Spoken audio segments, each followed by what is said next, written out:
So how about you tell us a little bit about your career? When did you start learning to do locks? Or I should say, what inspired you to start learning locks? I used to get my hair twisted. I was fascinated with the way this particular brother used a comb and twisted my hair. And I tried to imitate it. And people in the neighborhood started to say that I was good. And then I gave it an opportunity to grow. So I left corporate America and I went to Locks and Chops, and I pursued a career, a journey of natural hair care. Where was Locks and Chops? Locks and Chops have been many places. It was in the Village, it was on 45th Street, it is currently on 34th Street and 8th Avenue. And before they were Locks and Chops, they were Knaps. And Knaps, if I'm not mistaken, was probably one of the first natural hair institutions created and founded by Ademola Mandela and Mr. Orrin Saunders. Ademola, I believe, I don't want to mess it up, I believe it's from Florida. And Orrin, who is Guyanese. Yes, Orrin. So they created the institution of Knaps, which meant kinky and nappy, which was a place and a space where people could get their kinky and nappy hair serviced. What year was this? The 80s. In the 80s, okay. My natural hair work started in 95. 95. Was natural hair popular back then? Absolutely. It was? It's always been popular. I mean, I guess I shouldn't say that. But it also depends on geography. Mm-hmm. Culture is always in New York. Right. I think there's more people with locks in New York than in Africa. I think You think so? Absolutely. I mean, a lot of us have locks out here. It's not like it's not a thing. Like everybody has locks. New York is where culture starts, is where it happens. And then everybody else follows. Okay. Locks being popular in New York is one of the main reasons why I want to stay here. Because I've traveled other places, and like, for instance, I love LA so much. I love it. But each time I went there, I never saw another woman with locks. I may have seen one or two men with locks in LA. Maybe I'm not going to the right parts. Maybe I gotta be in the hood or something. But the times I've gone to LA, I've stayed downtown, I stayed in the Hollywood Hills, and I've stayed Inglewood. I did not see men with locks. I mean, women with locks, but yeah. Like, a lot of the times people reach out to me like, oh, Keisha, like, what's up with all these lock events? There's nothing like this in my town, in my city. I'm like, yeah. I don't know why. Like, people love natural hair in New York. I don't know why they don't embrace it as much in other places. I don't know. So let me tell you guys about when I first met Kafele, in my first impression of him. So it was 2014, I think. 2014. he and I were both on a panel for the Best of LOCS Awards. They had an event in Times Square, and I went there with my significant other at the time and my mom. And my first time speaking with Kafele was when we were on the panel. So I just remember feeling like, wow, this guy's really intense. He's really militant. He is serious. That was my initial thoughts. I was also on the panel with you in maybe 2017, 16 or 17 in Atlanta. And at that stage, I remember you saying that you're trying to let go of the militancy a little bit. It's still very much there, but it's probably not as much as when I first met you though. But I do remember feeling like, oh wow, he's intense. He's intense.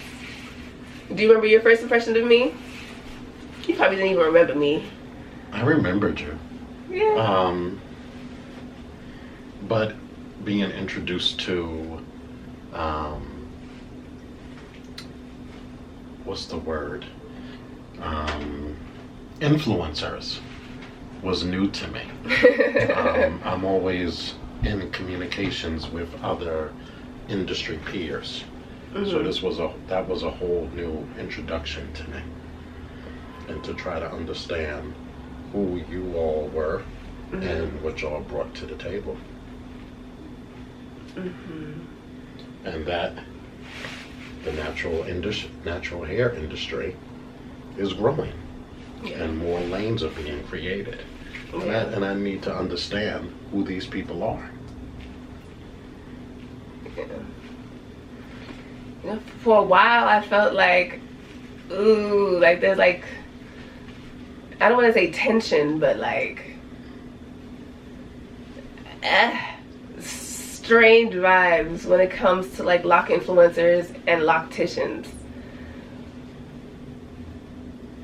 Like I just feel like Locticians, I'ma just say it, a lot of times Locticians be hating on the influencers, man. They be hating. And the thing is, us influencers, at the end of the day, we're sharing our experiences with our hair. We're not telling you what you need to do or what you have to do to cultivate your locks. So, I mean, I know I make that distinction really clear. I make that disclaimer, but I don't know. Just for a while, I felt like Locticians, I don't really want to collaborate with Locticians because they feel a way about my kind. But I have, over the years, I guess maybe once or as influencers became more of a thing, I think that Locticians became a little more open to us. So more receptive to us is what I meant to say. I can only speak for me. Mm-hmm. I'm not hating. But I'm a lover of natural hair. And it's something that I've given a lot of my life to. Yeah. And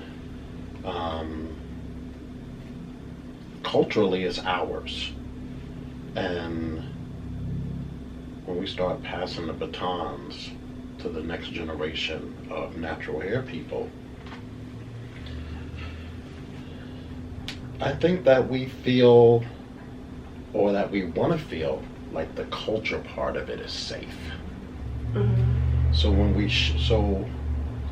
the influencers are speaking from a personal reference, I think, or I'm assuming, that us as professionals want you all to have a wider perspective. Mm-hmm. I think we desire for you to kind of like speak like us, because you all do speak as professionals. No? Sometimes. Yeah. Mm-hmm. So some of us sometimes, yeah. So us as professionals feel that we've done the work and that you all have not done the work. So I'm just assuming that we desire y'all to speak with a little bit more information. And that information has to be from a place that's before you. And that information hopefully comes from us. So I think it's our desire that you all would want to reference us, even though that's not the case. Not always. I always say I learn from Locticians and from research and from personal experience. That's what I always say. So my interactions with you is always to share my experience and to give you a different perspective of thinking. Mm-hmm. I like to make sure that I source Locticians as, one of my resources as far as where I get my knowledge from. Or else, I don't know, or else I couldn't really call myself an authority on lock maintenance if I'm not learning from professionals. If I'm just learning from my own experience, I mean, that's great. I have had my locks for a long time, but to speak more broadly, I think I need to reference Locticians. So yeah, I mean, we go hand in hand, I think, and we do need each other, as you said.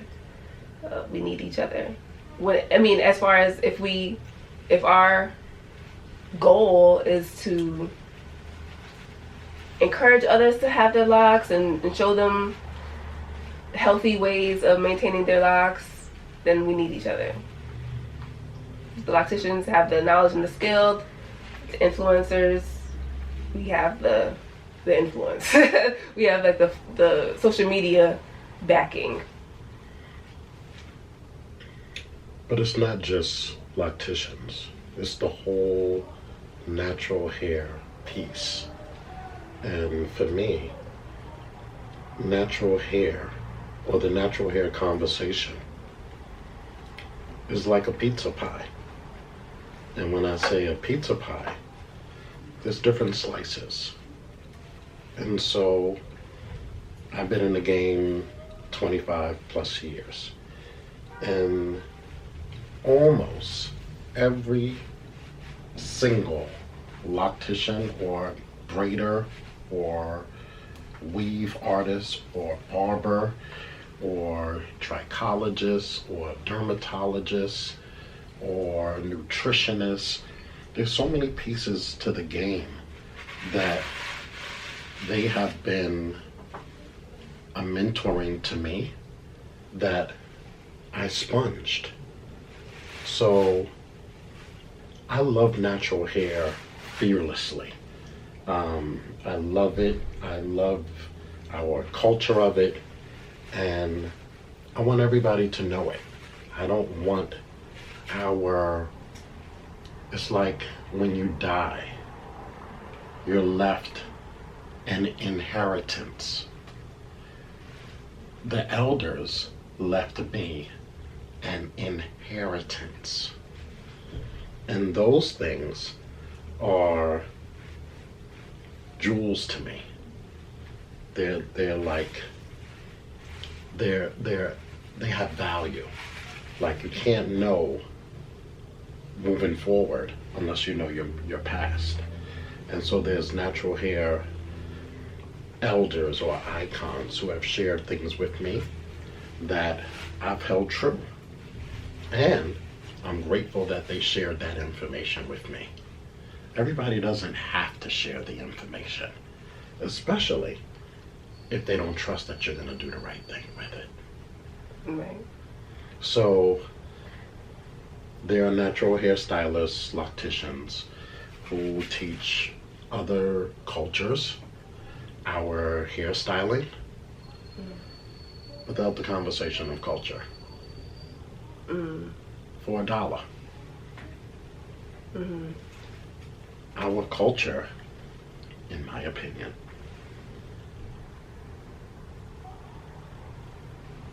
is not always all-inclusive. Some things are just for us. You know? Yeah.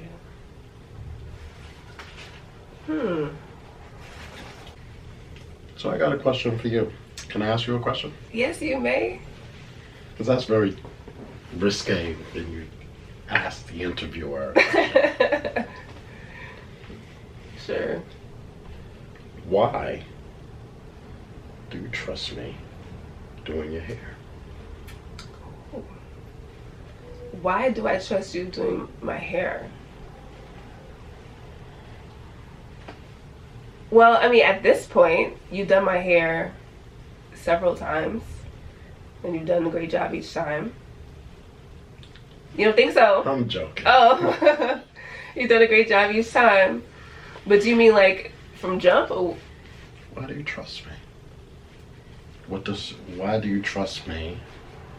What does trust mean to you? Yeah, those are two good questions. When you first did my hair, I didn't trust you. I was taking a chance. Okay. And I took a chance because I knew who you were. Who am I? The king of LOC. Whatever. I knew you were the king of LOC, and I knew.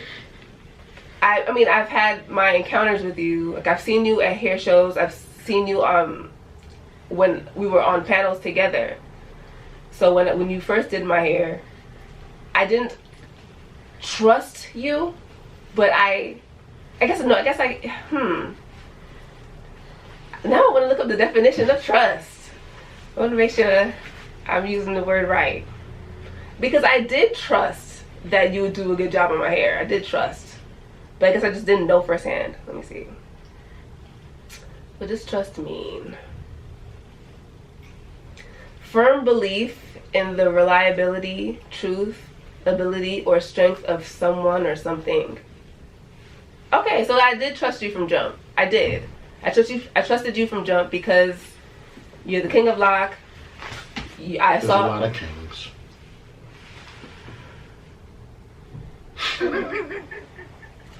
You're the king of LOC. You're always, whenever I did see you at events and stuff, you were always very well revered. That has nothing to do with trust. It's a part. It's absolutely a part. It's when it comes to people's impressions. You. Why did you trust me? Well, I'm speaking for myself, really. That played a part in my impression of you, seeing how people revered you.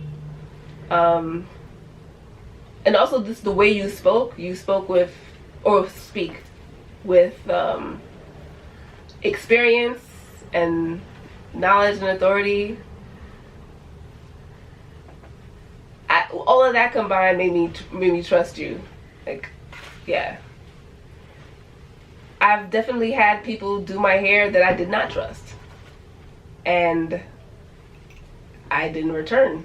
For instance, don't mention no names. I'm not gonna mention any names. Okay. With the woman who started my locks, so the person who was supposed to start my locks couldn't. She wasn't able to. So I ended up just going to Jamaica Avenue with a bonnet on, and that's a clear sign that you need to get your hair done, right? So a hairstylist like flagged me down, was like, hey, you need to get your hair done, come here. I'm like, okay. So it was a random stylist on Jamaica Avenue who did my hair. Didn't trust her. But I just thought, you know what? It's simple enough. I just need my coils put in. It can't be that hard, right? My experience was not the best. For one, the salon was very, what's the word I'm looking for? Nice. I would say it was very turned up in the salon, to the point where she would stop doing my hair and just get really engaged in the conversation and like step away from me, and like she was just having all these conversations throughout the salon, and I'm just like, girl, I'm trying to get out of here. What are you doing?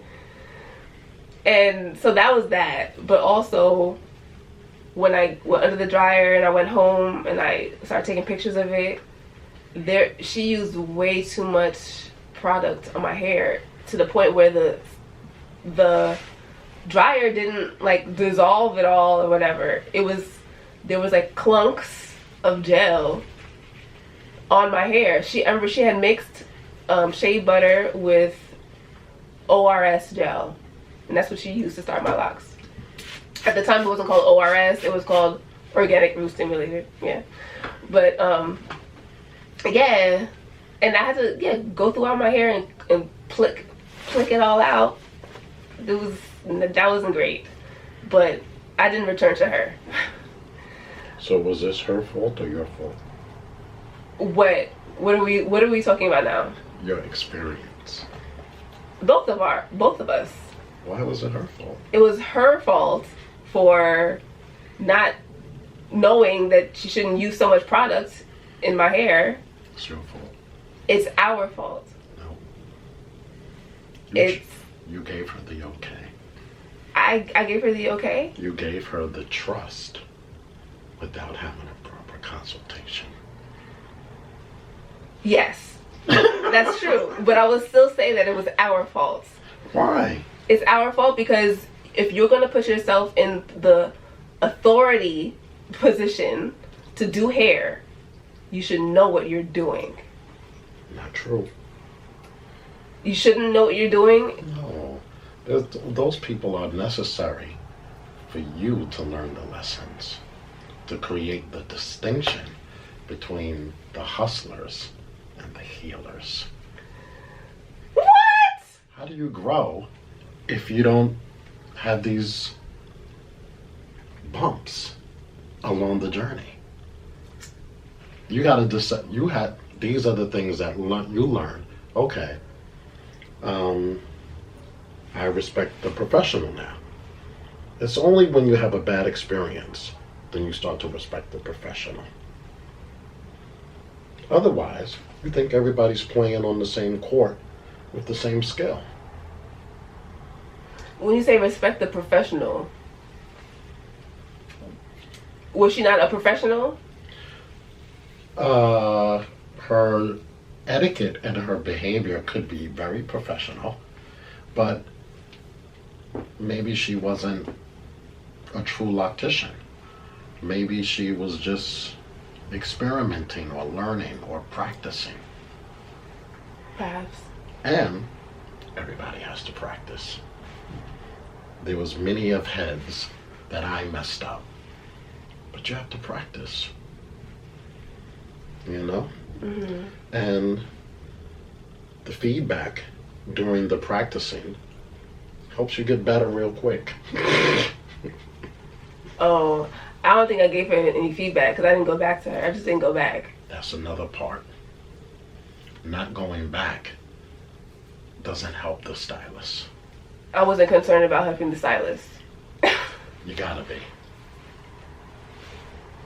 Because the next person that they service or disservice may not be as might not have as much grace as you gave them. Yeah. And that'll be her fault. And see, now it's about a fault thing. You brought up fault, Kafele. You brought up fault first. We gotta help each other. If there's a stylist out there that I see not doing the right thing, I offer the information. And the same thing with clients. Clients have to know how to choose a professional. And stylists have to be able to truly be honest if you're honestly servicing the client. If you don't know what you're doing, take a class. It's okay to make mistakes, but it's not like a weave. It's not like something you can just cut out and replace. Right. LOCS is very specific. You can have LOCS for a month, or you can have LOCS for 20 years. But it's about taking care of people. Yes. I do want to say something positive, though. That's why I'm using horsetail oil, Light Love and LOCS gel, because I'm using products of integrity on my people. Right on. But I do want to say something positive about my experience from the lady. I think that she's great regarding my parts. I do love my parts, and I gotta give her that. She did great with my parts. But yeah, I'm stuck on what you said about, you know, giving the feedback to the stylist. Because if me and you went to dinner and you didn't like the food, you would tell the waiter. Or you would tell the chef. The food Well, you wouldn't tell the chef. Most people wouldn't tell the chef. I got it. It would get back to them. Honestly, some people don't even tell the waiter. Some people just be like, I'm not coming back here. Yeah, but if it's a black-owned business, I'm gonna keep coming back until you get it right. Yeah. So, if you serve me the food and it's lukewarm, I'm gonna say, brother, sister, the food is not hot. Yeah. Or if it's not tasty, I really don't like this. Can I get something else? There's nothing like honesty. Kafele. And I get a lot of this with clients, especially black men, because they don't know how to communicate style. Okay, I like what you did last time, but can you do it like the way you did last time? Okay. I saw 100 people since I last saw you, and they don't know how to communicate it. So I have to try to speak and think like them. So it's very challenging. I have a client, and he wants 2-strand twist. But when I 2-strand his twist with every 4 or every 2 in 1, as opposed to 1 in 1, he thinks it's different. Oh. It's still a 2-strand twist, but they can be done different ways. Right. And then he looks on social media and see pictures of 2-strand twist that he thinks looks different than his because of hair texture. So it's about communication and letting him know you're not asking for anything different. You just want the 2-strand smaller. You just want it bigger. Or his hair is wavy, and that's not the aesthetic that you're gonna get when you do it.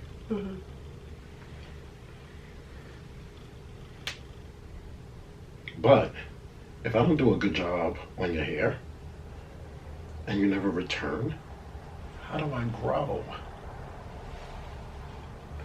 So you just leave me out there? If I'm gonna be completely honest, I was not concerned about that woman's growth as a stylist at all. Damn. I wasn't concerned about that. I'm 19. I want my hair looking good. You can't do the job, I'm not coming back to you, period. I'm not. You know what? This stylist needs to evolve as a loctician and know the do's and don'ts. I don't care. There's a million other people in Jamaica, Queens I can go to, or I can come to Brooklyn. I don't care. And that's just me being realistic. So I'm extremely grateful that I got a clientele who care. Because I'm the lock star. But there's moments where I'm not lock starish. What are you talking about? Sometimes I could be a little chatty. Mm-hmm. You know? And there's times I could be late. And every day I'm not 100%. Sometimes I don't put out the best style, or there could be things that are off with me. And I need people to be patient with me. I need people. I'm just going to give you an example. Okay. I was having a bad day. A client called. And I answered the phone and I said, yeah. Mm-hmm. And the client said, Kafele? I said, yes. She said, oh, that's better. She said, don't ever answer your phone like that again. You don't know who I could be calling you or offering you. I could be calling you to offer you $1 million deal, and your phone etiquette can instantly turn me off. Oh, you didn't know it was her calling? No, I didn't look at the number or nothing. Okay. And so she was just like, you're dealing with us. We expect something from you. And so she could have just hung up and said, that was unprofessional, I'm not calling him again. But she invested the little bit of time to say, brother, if you're not feeling good, let it go to voicemail. But can I make a distinction here? Yes. This is a client, someone you've had a relationship with. You've done her hair before. Yes. First impressions matter. Yes. Okay? So if this woman who did my hair initially, if she was somebody I had already known, maybe she did my hair before and it was fine, then that's a different story. But the first impression that I got from her turned me off to the point where I'm not going to go out my way to... You're not going out your way. It's out my way. You're looking out for your people. Are you your brother's keeper? Are you your sister's keeper? Con Edison and Cablevision and Brooklyn Union Gas can do the worst by you. And Verizon, they can do the worst. You'll keep going back. But black people, your people, give them a little grace. Just a little. Sister, don't answer your phone like that. Brother, you're talking a bit much. I got a meeting to go to. Just focus a little bit more on me. And by the way that the person responds, then determines whether you want to go back or not. She thinks she is. Or, thank you, sister. I wasn't conscious at the time. I did that, you know. I feel like me today at 30, I would be good at handling a situation like that. But me at 19, I was not assertive enough. I was just like, oh my God, like this lady keeps walking off in these conversations. But yeah, so yeah, you brought up a point that I would like to dive deeper into. You said, are you your brother's or your sister's keeper? And that's something that I've been thinking about a lot lately. Is someone your sister and your brother just because they black? Yeah. I mean, all skin folk and kinfolk. Figure it out later. Figure it out later.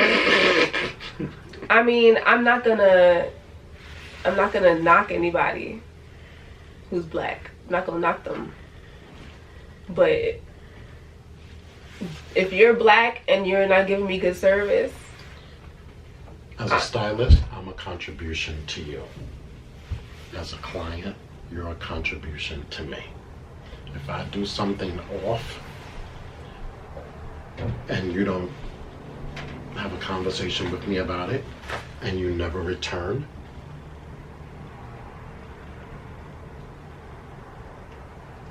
is that the way you show up in life? So whenever there's a situation, you just disappear, you just ghost? I do ghost a lot. I do that. I hope that's not the relationship that I have with you. Because I am going to do something off. Obviously not. Kafele, I'm not talking about people who I have a relationship with. I'm going to do something off. And I will let you know. Hopefully. I will. That's not what you said. I'm not talking... You said you'll never come back. I made the distinction already. That I'm talking about someone who's made the first impression, a bad first impression. I'm not talking about that. Help the sister. And it's okay as a client, now that I'm thinking about it further, maybe it's okay not to be that invested. But as a stylist and a mentor and a keeper of the culture, I have to have that investment. I want everybody to win around me. That's why I'm so anal around black men and natural hair. Because a lot of black men don't have voices in this industry. And I stay on them about the language and the things that they say and how they say it. I'm not sure what you mean.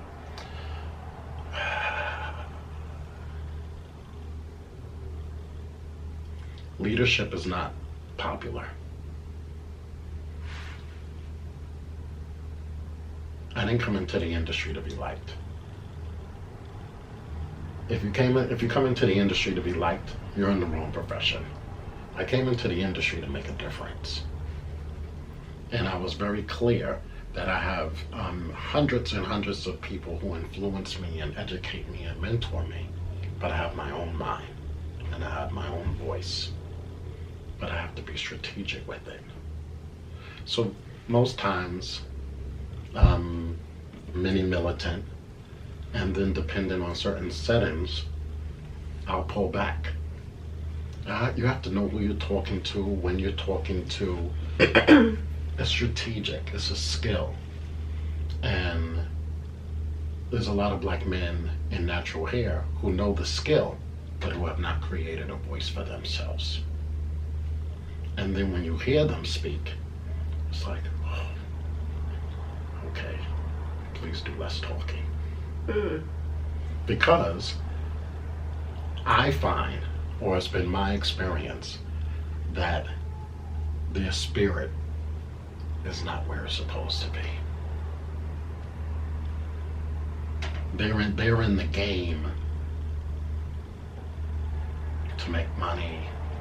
They're in the game to get views and likes and to see who's the best stylist by putting out a style every day of the week.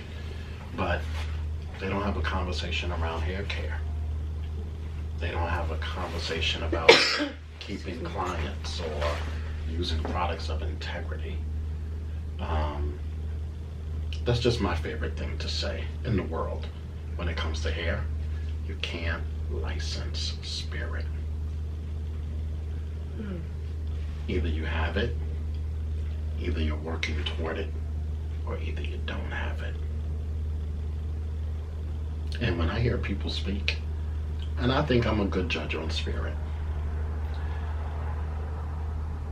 I decide whether I want to pass the baton to you or not.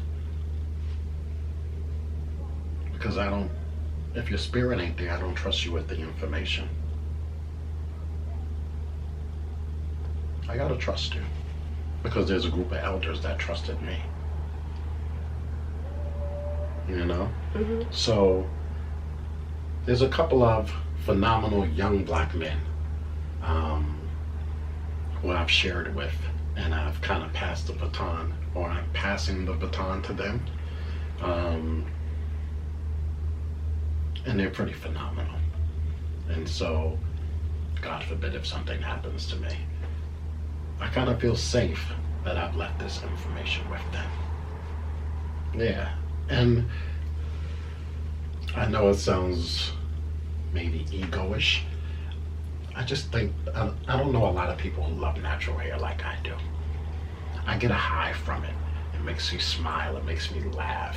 I love talking about products, and I love talking about black people. But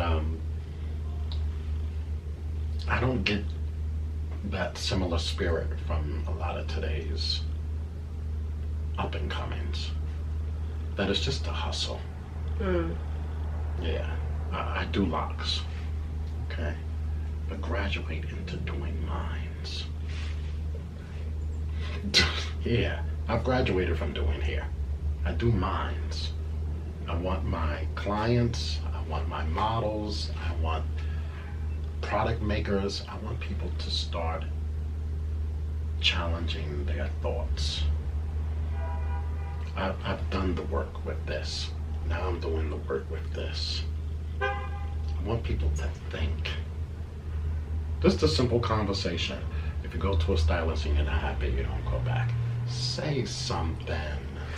You made a point earlier. You don't want to pass the baton to someone if they don't have the spirit.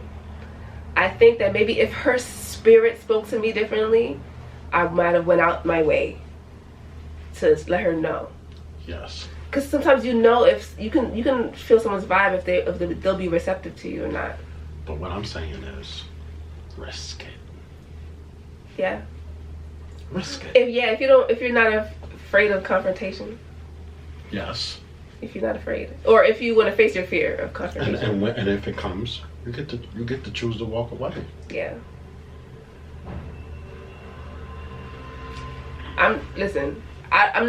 I won't say that I'm confrontational now, but I don't bite my tongue for anybody. I'm very blunt and assertive. Sometimes too assertive.